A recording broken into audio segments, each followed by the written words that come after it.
Alam niyo ba, na sa 12 bayan ng ating lalawigan, may isang namumukod tangi, ang Danalupihan. Ang tanging bayan sa Bataan na walang baybayin o dagat. Kung walang baybayin dito, bawi naman ito sa kasaysayan.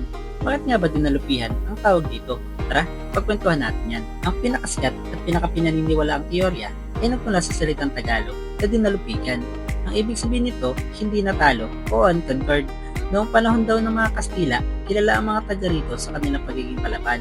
Sinasabing, hindi sila nasupil ng mga dayuhan at maging mga pirata. Kalaunan, dahil sa paraan ng pagsasalita at paglilista ng mga praile noon, ang Dinalupigan ay naging Dinalupihan. Isang letra lang ang nagbago, pero ang pahulugan ng tapang nananatili pa rin. Ikaw, may alam ka bang kwento tungkol sa pinanggalingan ng Dinalupihan?